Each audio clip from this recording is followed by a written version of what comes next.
να λυθούν όλες οι ασκήσεις. Ποια τα πιθανά υπόλοιπα αποτελέσματα της διαίρεσης με διαιρέτη το 7. Εμείς τι γνωρίζουμε? Εμείς γνωρίζουμε ότι ο διαιρεταίος εν ίσος με το διαιρέτη επί το πηλίκο συν το υπόλοιπο. Ωραία. Άρα πρέπει, είπαμε στο εμπαράδοση, το υπόλοιπο να είναι πάντα μεγαλύτερον ή ίσον του μηδενός και μικρότερον του διαιρέτη. Άρα, αφού έχουμε διαιρέτη το 7, τότε το υπόλοιπο είναι σίγουρα μικρότερο από το 7. Άρα μπορεί να πάρετε τις τιμές 0, 1, 2, 3, 4, 5 και 6. Και τελείωσε η άσκηση. Άσκηση 2. Να βρείτε το διαιρεταίο αν το πηλίκο είναι 12, το υπόλοιπο 4 και ο διαιρέτης 6. Άρα μας έδωσε όλες τις πληροφορίες. Πηλίκο.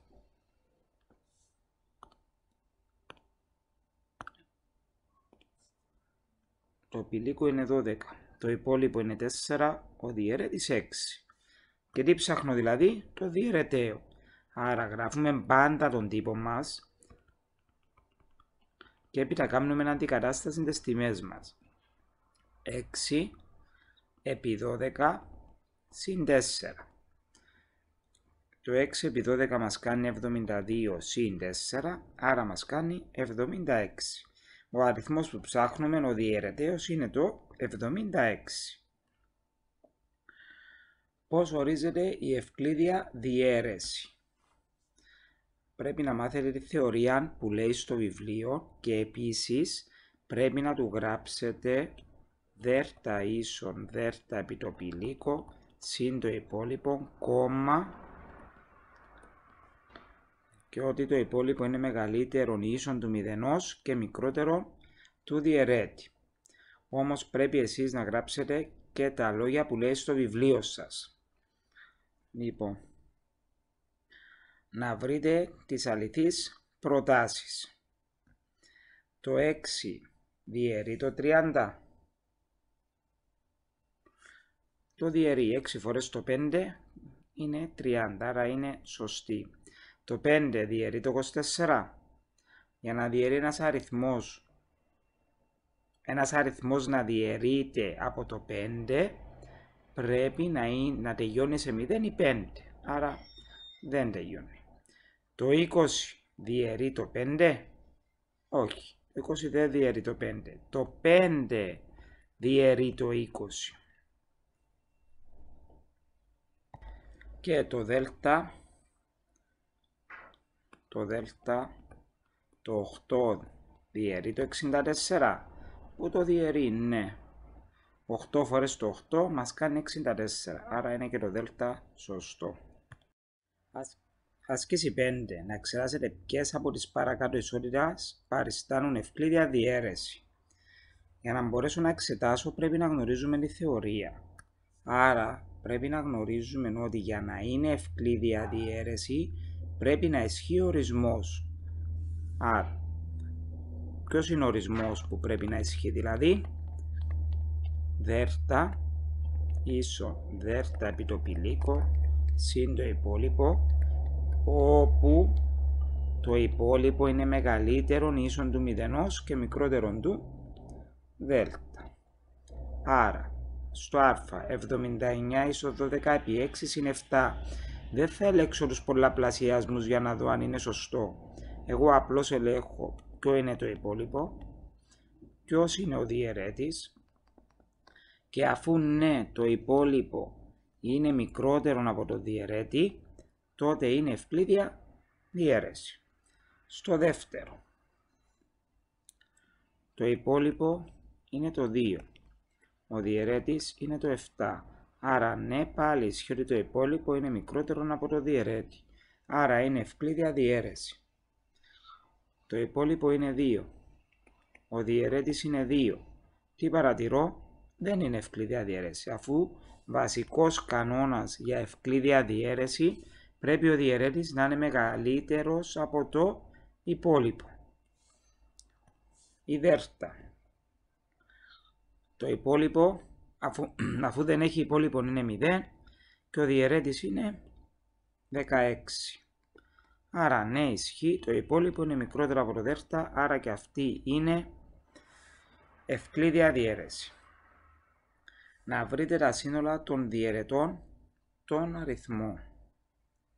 Λοιπόν, όταν μιλούμε για διαιρέτες των αριθμών, δηλαδή ψάχνουμε τα πολλαπλάσια του αριθμού 16. Λοιπόν, το 1 διαιρεί το διαιρεί, άρα και το 16. Το 2 το διαιρεί, άρα και 2 φορές το 8, 16. Το 3, όχι, γιατί 6 και να κάνει 7. Το 4 το διαιρεί, είναι πολλαπλάσιο του 4, το 16. Νομίζω δεν υπάρχουν άλλα. Το 30, το 1 το διαιρεί με το 30. Το 2 με το 15. Το 3 με το 10. Το 4 δεν το διαιρεί. Το 5 το διαιρεί. Το 5 με το 6. Και τελείωσε. Το 54. Το 1 με το 54. Το 2 με το 27. Το 3 το διαιρεί, γιατί 5 και 4 είναι 9, άρα διαιρείται. Το 3 με το 18. Το 6 με το 9. Άσκηση 7. Να βρείτε το σύνολο των πολλαπλάσεων του 5 που είναι μικρότερο από το 60. Δηλαδή στην ουσία τι θέλουμε εδώ, το παιχνίδι που παίζουμε χωστό, 5, 10, 15. Άρα τα πολλαπλάσια του 5 είναι το 5, το 10, το 15, το 20, το 25, το 30, το 35, το 40, το 45, το 50, το 55 και σταματάμε.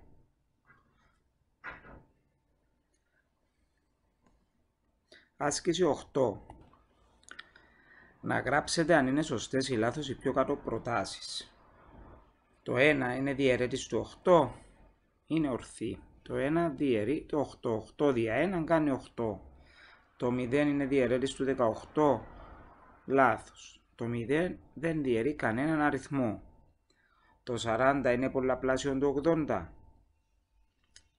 Σωστό. Το 19 είναι πολλαπλάσιο του 19. Σωστό. Το γάμμα, όπως βλέπετε, με ξεγέλασε και εμένα. Το 40 δεν είναι πολλαπλάσιο του 80. Το 80 είναι πολλαπλάσιο του 40. Γιατί το 40 επί 2 μας κάνει 80. Άρα ναι, το 80 είναι πολλαπλάσιο του 40. Τι ονομάζουμε τέλειον αριθμό? Ορισμός.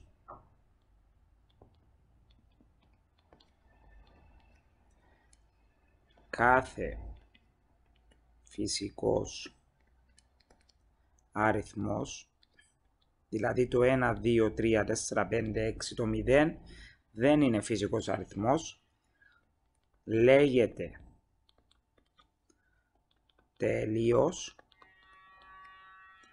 αν είναι ίσος με το άθροισμα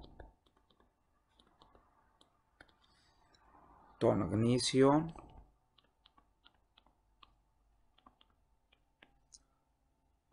διαιρέτων του.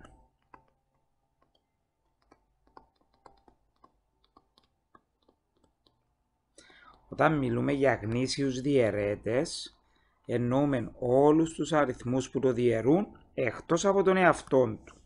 Άρα, οι διαιρέτες του 6, μια και θέλει να ελέγξουμε αν είναι τέλειος ο αριθμός 6, είναι το 1, το 2, το 3 και το 6.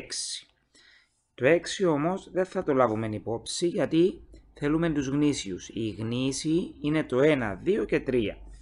Οπότε 1 συν 2 συν 3 μας κάνει 6, άρα ναι, ο αριθμός 6 είναι τέλειος.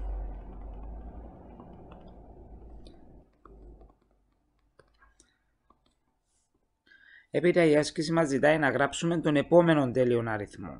Ο επόμενος τέλειος αριθμός είναι το 28. Άρα οι διαιρέτες του 28 είναι το 1 με το 28, το 2 με το 14, το 3 δεν το διαιρεί γιατί 8 και 2 κάνει 10, το 4 με το 7. Οπότε παίρνουμε όλους τους διαιρέτες εκτός από το 28. 1 συν 2 συν 4 συν 7 συν 14, ναι, μας κάνει 28. Άρα ο επόμενος τέλειος αριθμός είναι ο 28 και είναι καλά να το θυμάστε από έξω. Άσκηση 10. Πότε δύο αριθμοί λέγονται πρώτοι μεταξύ τους. Τι μας λέει ο ορισμός? Δύο αριθμοί.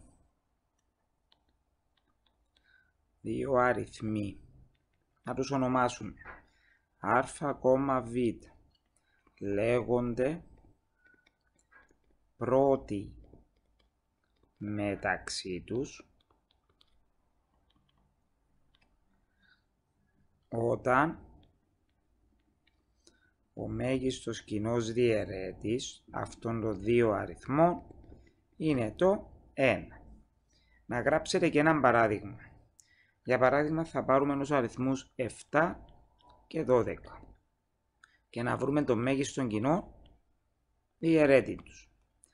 Λοιπόν, το 7 μας, οι διαιρέτες του 7 είναι το 1 και το 7, διότι το 7 είναι πρώτος αριθμός. Οι διαιρέτες του 12 είναι το 1 με το 12, το 2 με το 6, το 3 με το 4.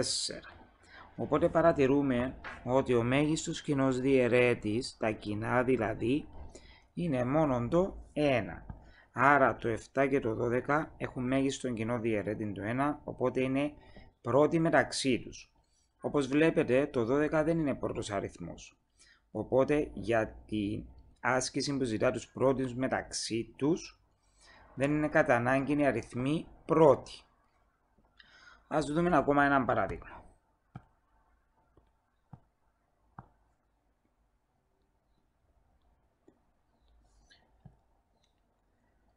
Ας δούμε το μέγιστο κοινό διαιρέτη του 5 και του 15. Ποιος είναι? Οι διαιρέτες του 5, αφού είναι πρώτος αριθμός, είναι το 1 και το 5. Οι διαιρέτες του 15 είναι το 1 με το 15, το 3 με το 5 και δεν έχει άλλο. Άρα τι παρατηρούμε? Παρατηρούμε ότι ο μέγιστος κοινός διαιρέτης είναι το 5. Άρα αυτοί οι δύο αριθμοί δεν είναι πρώτοι μεταξύ τους. Άσκηση 11. Να εξετάσετε αν το 14 διαιρεί τους πιο κάτω αριθμούς. Λοιπόν, εμείς ξέρουμε από τη θεωρία ότι αν διαιρεί το άθροισμα και τη διαφορά τους, τότε διαιρεί και τον αριθμό που έχουμε. Άρα ο αριθμός αυτός μπορεί να γραφεί 28.800 συν 56 και γράφουμε το 14 διαιρεί το 2.800, το 14 διαιρεί και το 56. Αφού 4 φορές το 14 μας κάνει 56. Συμπέρασμα, το 14 διαιρεί το 2.856 και τελείωσε το ερώτημα Α. Έτσι πρέπει να γράφετε σε κάθε διαγώνισμα τις απαντήσεις. Το Β. 8.000.000 συ 14. Οι 80.000, το 14 διαιρεί τις 80.000 και το 14 διαιρεί το 14. Αυτόν το διαιρεί. Τις 80.000 τους διαιρεί. Έχω πολλαπλασιασμό στο 80. Αν κάνουμε με το 6 φορές το 14 μας κάνει 84. Αν πάω ένα πιο κάτω, 5 φορές το 14 μας κάνει 70. Άρα δεν το διαιρεί. Συμπέρασμα, θα του πείτε ότι το 14 δεν διαιρεί. Το έχει να το κάνουμε λίγο πιο μικρό για να φαίνεται καλύτερα. Έτσι το κάνω στο σχολείο. Τις 80.014. Ας δούμε τώρα αν διαιρεί και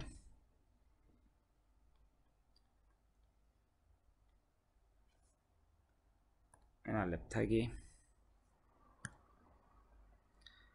να το ξεχωρίσουμε ώστε να μπορούμε να δουλεύουμε.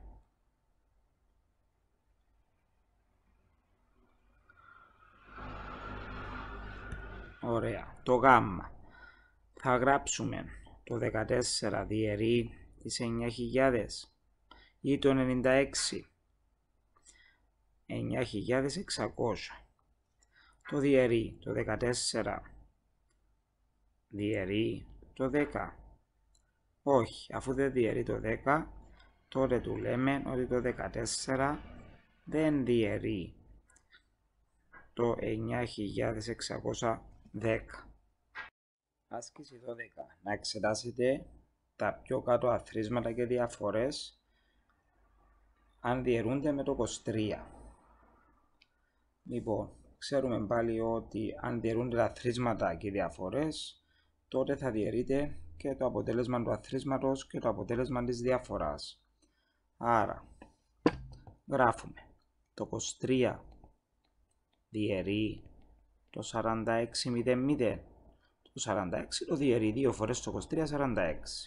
Το 23 διαιρεί το 69. Το διαιρεί 3 φορές το 23, 69. Άρα το 23 διαιρεί και το άθροισμα. Και τελείωσε το α. Β. Το 23 διαιρεί τις 230.000. Τις διαιρεί γιατί το 23 διαιρεί το 23. Ομοίως, το 23 διαιρεί το 26. Όχι, δεν το διαιρεί. Άρα θα γράψουμε 23 δεν διαιρεί το άθροισμα αυτό. Δηλαδή 230.026.